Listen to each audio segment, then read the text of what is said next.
Hi, today I am going to read chapters 23 and 24 from Front Desk by Kelly Yang.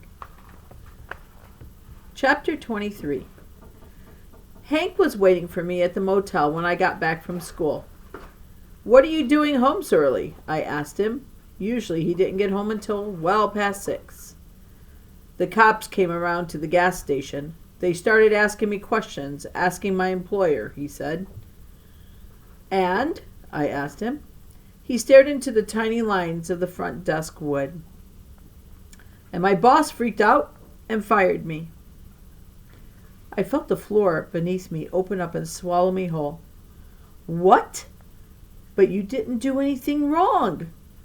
"Doesn't matter. The boss said it was bad for business having the cops poke around."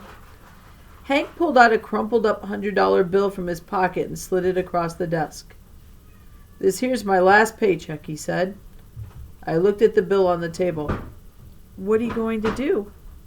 I asked him. He didn't say anything. He just gazed out the window at the leaves in the pool. "Hank," I said loudly, "you have to fight this." Hank shook his head. "You don't get it, kid," he said. "I've been fighting my whole life. I'm done. It's no use fighting. People are going to be the way they're going to be." After Hank went back to his room, I searched the kitchen for canned foods. If that was his last paycheck and he'd just given it to us, he was going to need all the help he could get. I was in the middle of rummaging through our fridge when I heard a knock on the door. It was the security guard from the Topaz Inn 2 doors down. A Chinese guy, about my parents' age, probably second or third generation from the confident way he spoke English. "Open up, I gotta talk to you," he hollered. I buzzed him in. "Heard you guys got a little visit from the cops," he said. A sly grin stretched across his face. The Topaz Inn people did not like us, and we didn't like them. To say that we had a little rivalry was an understatement. Every day they tried to undercut our prices. They had a bigger motel, so naturally they had more rooms. But we had a better location, being the first motel on our block. You had to drive past us to get to Topaz Inn, which drove them nuts. The Topaz people came up with all kinds of ridiculous tactics to get back at us, including one time when they had one of their people stand a few blocks up with a sign that said, "Don't stay at the Calavista. It's full of roaches. Stay at the Topaz." Mr. Yao happened to be driving by that day. When he saw what they were doing, he went straight to Ralph's, bought a dozen eggs, and hurled them at the sign. So it was quite a shock to see the Topaz security guard standing here in our lobby. "What do you want?" I asked him. "Look, I know we've had our differences over the years," he said, "but in light of what's happened, I've come to offer a truce." I stared at him. "A truce?" He nodded. "What happened over here last night was a tragedy," he said. "We were so upset when we heard about it." "Really?" I said. "I would have thought they'd be celebrating." "Really," he said. "Now look, it's in neither of our interests if bad people stay at our motels. It gives the area a terrible rep, and business suffers. So why don't we do this?" He pulled out a piece of paper. "This here's a list of all the bad people we've checked in the last month," he said. I peered curiously at his list. "I'm sure you have a few names of your own you'd like to add to it," he said. I did, starting with the drunk guy. "So here's what we're going to do. You tell me the names of your bad people, and I'll tell you the names of our bad people.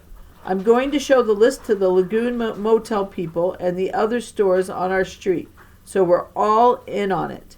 And if anybody from the list calls looking for a room, we'll tell them the same thing. No vacancy. How's that?" I nodded. It sounded like a plan. I thought back to all the things that had happened these last few weeks. We could sure use more safety around here.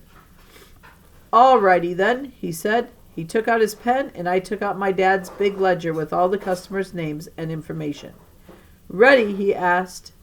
"Ready," I said. He grinned, revealing a mouthful of very yellow teeth.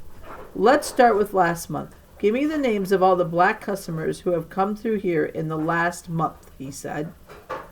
I slammed the ledger shut. Get out, I said, pointing at the door. Hey, no need to get worked up, he said, holding his hands up. I'm just trying to help. Get out, I repeated. Suit yourself, he huffed as he walked out, stuffing his list into his pocket. But don't come crying to me when this place gets robbed again, which it will. Chapter 24. I rocked back and forth with the ledger in my arms, waiting for Lupe. I'd called her as soon as the awful security guard left. As her dad's car pulled in, the air howled of a coming storm.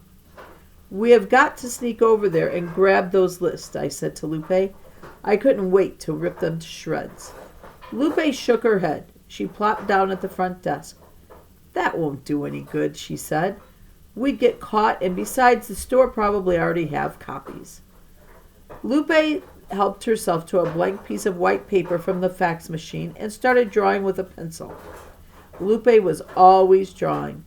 Buildings, people, dogs, cats, mountains, and most of all, trees. She loved trees. Will you stop drawing? I all but shouted at her. Lupe put her pencil down and gave me a look. The thing about prejudice is that you can't tell people not to be prejudiced. You've got to show them. It's like writing. I thought back to what Mrs. Douglas was always saying. You gotta show, not tell. Why can't you tell people? I asked. Because they won't listen. It'll go in one ear and out the other, she said. So how do we show them? I asked. She pointed to the ledger still in my arms. Who was here that night? She asked. Does it say in there?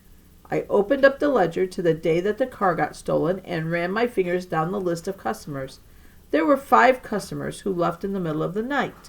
They were Peter Orvietti, Rebecca Thompson, Tommy Smith, Javier Roberto, and Loretta Robinson.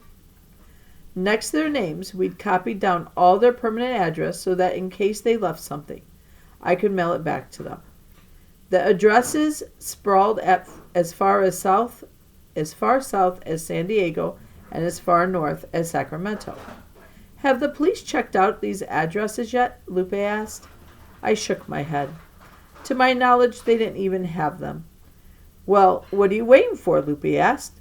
Call them up. The customers? No, the police. My eyes widened. We'd never called the police before, not even on the day the car got stolen. Mr. Yao had been the one who called. Back in China, I had fond memories of the policemen. Back in China, I had fond memories of the policemen. We used to call them Uncle Two. They'd help the elderly cross the road and find their way home if they got lost. I'm not even sure if they had guns. We'd sing songs in school about them, songs like, if I was walking down the street and found a penny, I'd give it to Uncle Policeman. Things were different here. Here the policeman had guns, and if you found a penny, I'm pretty sure you'd keep it. I know my dad and I would. I went over to the drawer under the phone system and retrieved the card Officer Phillips gave us. He was the officer in charge of the case. I picked up the phone, dialed the number, and handed the receiver to Lupe. You talk, I told her. Lupe pushed the receiver away hard. No, this is your motel. You need to talk, she said. Hesitantly, I put the receiver up to my ear. Officer Phillips picked up the 4th ring. Hi, Officer Phillips, it's Mia Tang calling from the Cala Vista Motel, I said. The what? The Cala Vista. You know, the motel where the car was stolen the other day, I said. Listen, kid, I've got a lot of work to do, he said. He sounded really annoyed to hear from me. I looked at Lupe, who nudged me to go on. I just wanted to ask if you've looked into all the customers that left early that night. I have all their home addresses here. I can give them to you right now if you would like, I asked. Will you just let us Will you let us just do our jobs, kid? He said. We already have a strong lead.